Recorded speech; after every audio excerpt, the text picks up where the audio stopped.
പ്രശസ്തനായ ചരിത്രകാരനായിരുന്നു, പ്രഭാഷകൻ, ഏറ്റവും നല്ല ഒരു സാമൂഹ്യ വിഷയങ്ങളെല്ലാം വളരെ ശക്തമായി ഇടപെടുന്ന ഒരു വ്യക്തി കൂടിയായിരുന്നു. പേഴ്സണലായിട്ട് നല്ല അടുപ്പം, വളരെ സ്നേഹത്തോടുകൂടി, ഏറ്റവും വിനയാനിതനായി, നമ്മളൊരു ചരിത്രകാരൻ നിലയ്ക്കും ഏറ്റവും വിനയത്തോടുകൂടി സംസാരിക്കാനും പെരുമാറാനും ഒക്കെ അറിയുന്ന, വളരെ ലളിതമായി ജീവിച്ചിരുന്ന ഒരു വ്യക്തിയായിരുന്നു MGS. വ്യക്തിപരമായി വളരെ അടുപ്പം MGSുമായിട്ടുണ്ടായിരുന്നു. പല സന്ദർഭങ്ങളിലും അദ്ദേഹത്തിന്റെ ഫോൺ വിളിയും മറ്റും ഉണ്ടാവാറുണ്ടായിരുന്നു. ഏതായാലും വലിയൊരു നഷ്ടമാണ് ചരിത്രത്തിന്. ചരിത്രത്തെ പല രൂപത്തിൽ അടയാളപ്പെടുത്താനും എഴുതാനും ഒക്കെ സാധിച്ച ഒരു ചരിത്രകാരൻ കൂടിയാണ്. അദ്ദേഹത്തിന്റെ വിയോഗത്തിൽ ആദരാഞ്ജലി അർപ്പിക്കുന്ന കുടുംബത്തിന്റെ ദുഃഖത്തോടൊപ്പം പങ്കുചേരും. അദ്ദേഹത്തിന്റെ ഒരു ലിബറൽ തിങ്കിങ്, പൊതുവെ ചരിത്രകാരന്മാരെന്ന് പറഞ്ഞാൽ ഒന്നുകിൽ റൈറ്റിസ്റ്റ് ആയിരിക്കും അല്ലെങ്കിൽ ലെഫ്റ്റിസ്റ്റ് ആയിരിക്കും. പക്ഷെ ഇത് രണ്ടിലും കൂടാതെ സ്വന്തം അഭിപ്രായം വളരെ കൃത്യമായിട്ട് പറയാൻ കഴിഞ്ഞ, അതിനുവേണ്ടി നിലകൊള്ളുകയും അതിനുവേണ്ടി ചില വളരെ ഉറച്ച തീരുമാനങ്ങൾ എടുക്കുകയും ചില സ്ഥാനമാനങ്ങൾ നഷ്ടപ്പെടുത്തുകയും ചെയ്യാൻ മാത്രം ധൈര്യമുണ്ടായിരുന്ന ഇന്ത്യയിലെ തന്നെ ഏക ചരിത്രകാരനാണ് അദ്ദേഹം. കാരണം ഞാൻ ഇന്നലെ ഞാൻ ബീഹാറിലായിരുന്നു. അപ്പം അവിടെ ഈ കാര്യങ്ങളെക്കുറിച്ചൊക്കെ പല ആളുകളും സംസാരിക്കുന്നുണ്ടായിരുന്നു. പലപ്പോഴും ചരിത്രകാരന്മാരും ആർക്കിയോളജിസ്റ്റുകളും ഒക്കെ വാട്ടർ ടൈറ്റ് കമ്പാർട്ട്മെന്റിലായിരിക്കും. അത് ആ നിൽക്കുന്ന അക്കാലത്തിൽ ഏത് രാഷ്ട്രീയ പാർട്ടിയാണോ അവരെ അനുകൂലിക്കുന്ന ആളുകളായിരിക്കും. പക്ഷേ സ്ഥാനമാനങ്ങൾ ആഗ്രഹിക്കാതെ വളരെ സ്വതന്ത്രമായി, പലപ്പോഴും പഴി കേൾക്കുന്ന രൂപത്തിൽ സംസാരിച്ച, അതിനുവേണ്ടി നിലകൊണ്ട ഇന്ത്യയിലെ തന്നെ ഏക ചരിത്രകാരനാണ് MGS സാറ്. അതുകൊണ്ടാണ് എന്നെപ്പോലുള്ള ആളുകൾ പലപ്പോഴും അദ്ദേഹത്തെ വളരെയധികം ബഹുമാനിക്കുന്നതും ആദരിക്കുന്നതും.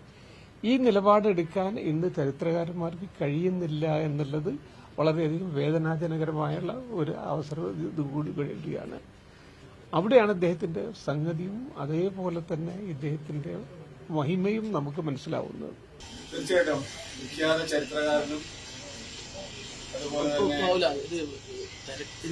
പണ്ഡിതനുമായിട്ടുള്ള അധ്യാപകൻ, എല്ലാ നിലയിലും ഒരു വലിയ നഷ്ടമാണ് ഉണ്ടായിരിക്കുന്നത്.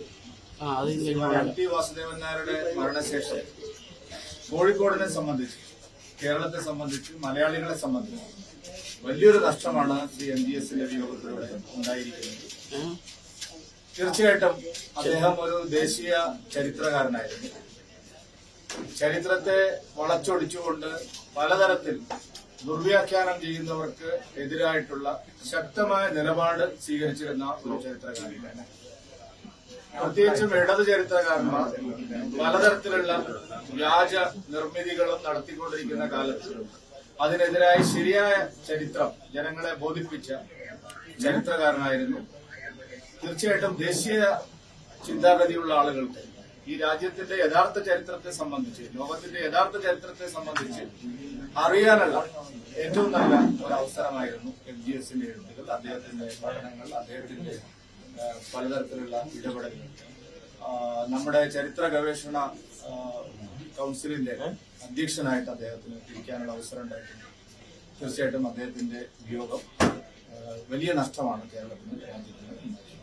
അദ്ദേഹത്തിന്റെ മരണം മൊത്തം ഇന്ത്യക്കും നമ്മൾക്ക് എല്ലാവർക്കും ഒരു ദുഃഖകരമായ ഒരു നഷ്ടമാണ്. അദ്ദേഹത്തിന്റെ ഒരു ആധാരകനായ ഒരു അഡ്മയറായിരുന്നു ഞാൻ.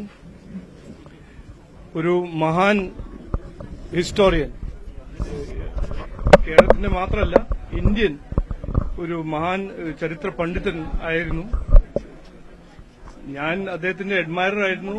അദ്ദേഹത്തിന്റെ സിംപ്ലിസിറ്റി, അദ്ദേഹത്തിന്റെ ഒരു ഇന്റഗ്രിറ്റി, ഹിസ്റ്റോറിക്കൽ ഇന്റഗ്രിറ്റി കുറിച്ച് എല്ലാവർക്കും അറിയാം. ഇത് കേരള നാട്ടിൽ മാത്രമല്ല, എല്ലാവർക്കും അറിയാം. അതിനൊപ്പം അദ്ദേഹത്തിന്റെ ഒരു ഫിയർലെസ് എഫേർട്ട്, കമ്മ്യൂണിസ്റ്റിന്റെ റിവിഷനിസ്റ്റ് ഹിസ്റ്ററി, ഈ ഹിസ്റ്ററി മാറ്റാൻ, ഹിസ്റ്ററിന്റെ നെറേറ്റീവ് റീറൈറ്റ് ചെയ്യുന്ന ഒരു 50-60 കൊല്ലം, അതിന്റെ എതിരെ അദ്ദേഹത്തിന്റെ ഒരു ഫാക്ട് ബേസ്ഡ് ഫിയർലെസ് റെസ്പോൺസ് ഞങ്ങൾക്ക് ഇന്നും നാളെ ഒരു ഇൻസ്പിറേഷണൽ കാര്യമാണ്. അതുകൊണ്ട് അദ്ദേഹത്തിന്റെ മരണം ഞാൻ കാണുന്നത് ഒരു വളരെ സാഡ് മൈൽ സ്റ്റോൺ ആണ് നമ്മുടെ എല്ലാവരുടെ ഹിസ്റ്ററിയിൽ. ഫാമിലിക്കും എല്ലാവർക്കും അദ്ദേഹത്തിന്റെ അഡ്മയർസിനും ഞാൻ പാർട്ടിന്റെ ബിഹാഫിലും എന്റെ ബിഹാഫിലും ഡീപ്പസ്റ്റ് കണ്ടോലൻസസ്. MGS നാരായണന്റെ നിര്യാണത്തോടെ ഒരു മഹാചരിത്രകാരനെയാണ് ഇന്ത്യക്കും കേരളത്തിനും നഷ്ടപ്പെട്ടിരിക്കുന്നത്. കേരളത്തിന്റെ ചരിത്രരചന ഐതിഹ്യങ്ങളിലാണ് കുടുങ്ങിക്കിടന്നത്. കേരളത്തിന്റെ ഉൽപ്പത്തിയെക്കുറിച്ചും അതിന്റെ ചരിത്ര വികാസങ്ങളെക്കുറിച്ചും ഐതിഹ്യങ്ങളും കെട്ടുകഥകളും നിറഞ്ഞ കാര്യങ്ങളാണ് പലപ്പോഴും പാഠപുസ്തകങ്ങളിൽ പോലും പ്രത്യക്ഷപ്പെട്ടുകൊണ്ടിരുന്നത്. ആ കാലഘട്ടത്തിലാണ് MGS നാരായണനെ പോലുള്ള പ്രൊഫസർമാർ വസ്തുതകളുടെയും രേഖകളുടെയും അടിസ്ഥാനത്തിൽ യഥാർത്ഥ ചരിത്ര രചനയ്ക്ക് മുന്നോട്ട് വന്നത്. അതിനുവേണ്ടി പ്രൊഫസർ MGSന്റെ നേതൃത്വത്തിലുള്ള ചരിത്രകാരന്മാരും അദ്ദേഹത്തെ പോലുള്ള ചരിത്രകാരന്മാരും ആധികാരികമായ രേഖകൾ, പഴയ ലിപികളിലുള്ള രേഖകൾ പഠിക്കാൻ വളരെ അധ്വാനം ചെലവഴിക്കേണ്ടി വന്നു. അതിന്റെ അടിസ്ഥാനത്തിൽ ചേര സാമ്രാജ്യത്തിന്റെ കാലഘട്ടത്തിൽ ചേര സാമ്രാജ്യം എങ്ങനെയാണ് വികസിച്ചതെന്നും മറ്റുമുള്ള വിശദാംശങ്ങൾ നമ്മുടെ ലിഖിതങ്ങളിൽ നിന്നും അടർത്തിയെടുത്ത് അതിനെ ആധുനിക ബോധത്തിന്റെയും ബോധ്യങ്ങളുടെയും ഭാഗമാക്കി മാറ്റി എന്നതാണ് MGS ചെയ്ത ഏറ്റവും വലിയ കർത്തവ്യം. അദ്ദേഹം ഇന്ത്യൻ ഹിസ്റ്ററി കോൺഗ്രസിന്റെ നേതൃനിരയിൽ നിന്നൊരാളാണ്. ചരിത്രത്തെ ചരിത്രമായി മാത്രം കാണുകയും കെട്ടുകഥകളിൽ നിന്നും ചരിത്രത്തെ മോചിപ്പിക്കുകയും ചെയ്യുക എന്ന വലിയ പ്രവൃത്തി ഇന്നും ഇന്ത്യയിൽ ഏറ്റവും പ്രധാനപ്പെട്ട ഒരു രാഷ്ട്രീയ പ്രവർത്തനമാണ് എന്നുകൂടി സൂചിപ്പിക്കാൻ ഞാൻ ആഗ്രഹിക്കുകയാണ്. എന്നെ സംബന്ധിച്ചിടത്തോളം അദ്ദേഹവുമായുള്ള ബന്ധം 1977-78 കാലം മുതൽ കാലിക്കറ്റ് യൂണിവേഴ്സിറ്റിയിൽ നിന്നും ആരംഭിച്ചതാണ്.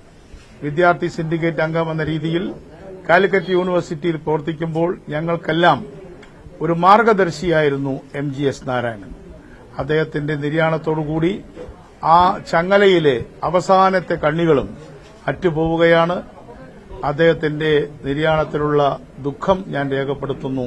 പക്ഷേ അദ്ദേഹം എഴുതിവെച്ച കാര്യങ്ങൾ അദ്ദേഹത്തോടൊപ്പം മരിക്കില്ല എന്ന് മാത്രമല്ല, അതെന്നും പുതിയ തലമുറയെയും പുതിയ കാലത്തെയും പല കാര്യങ്ങളും യാഥാർത്ഥ്യ ബോധ്യത്തോടുകൂടി ഓർമ്മിപ്പിച്ചുകൊണ്ടേയിരിക്കും എന്ന് മാത്രം പറയാൻ ഞാൻ ആഗ്രഹിക്കുന്നു.